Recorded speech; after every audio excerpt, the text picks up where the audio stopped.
Sin duda que la situación económica del país está bastante compleja, los aumentos de precios se están dando de forma desmedida, ya hay señales de que los aumentos de precios estarán cerca del 10% para los meses de marzo y abril.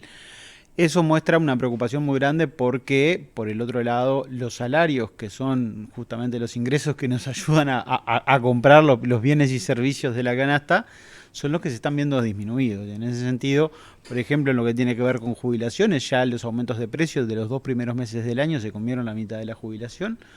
quedando 10 meses por delante, y eso nos plantea un escenario bastante complejo para lo que queda del año. En ese sentido, el gobierno ha tomado muy pocas medidas en lo que tiene que ver con definiciones para frenar lo que son los aumentos de precios, alguna propuesta de acuerdo de precios, alguna apertura de importaciones de algún producto y pocas decisiones más. Hay una herramienta que el gobierno no la quiere tomar, que es la reducción de la tasa del IVA. Recordemos que hace 1 año y medio el gobierno tomó la decisión contraria, subir 2 puntos en lo que tiene que ver con el IVA a través de las compras de tarjetas. Bueno, creo que es momento de que a través del IVA se tomen decisiones que tengan un efecto redistributivo en toda la sociedad y por lo tanto también incidir en lo que tiene que ver con los precios y generar por lo tanto una baja de inflación. ¿Hay margen justamente para aplicar este programa que tú decís, esta rebaja? Hoy por hoy el Estado uruguayo plantea y se vanagloria con una reducción del déficit fiscal. Estamos en una situación de salida de pandemia donde la gente todavía están 40.000 uruguayos con desempleo, están unos 60.000 uruguayos todavía en situación de pobreza, de los que cayeron en pobreza en la pandemia. Hay una situación de pérdida de salario real. Creo que una reducción del IVA, si bien tiene un efecto fiscal, pero es un efecto fiscal bastante bajo, ayudaría a que los jubilados y los trabajadores no sigan perdiendo en términos reales los ingresos y que por otro lado mejorar la condición de distribución de lo que tiene que ver con los ingresos como sociedad, ¿no?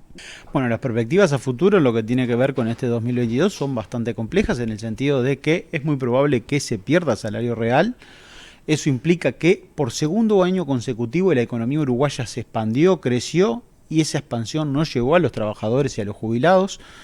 Ya es prácticamente una realidad de que el gobierno no va a volver a tomar la definición de que a mitad de año vuelve a ajustar las jubilaciones mínimas, lo que había sido histórico en los últimos 15 años de gobiernos, en los gobiernos del Frente Amplio,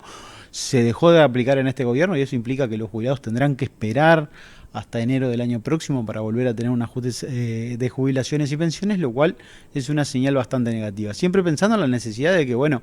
hay gente que en esta pandemia tuvo ganancias extraordinarias, hay gente que en este primer año posterior a la pandemia, con la disparada de los precios internacionales, tanto de la carne como de los granos, tuvo muy buenas ganancias, pero esas muy buenas ganancias no se están llegando a quienes son los que multiplican las ganancias, que son los trabajadores y los jubilados.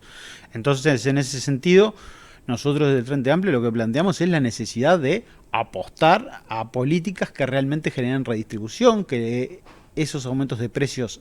se traten de controlar a través de acciones activas del gobierno y en ese sentido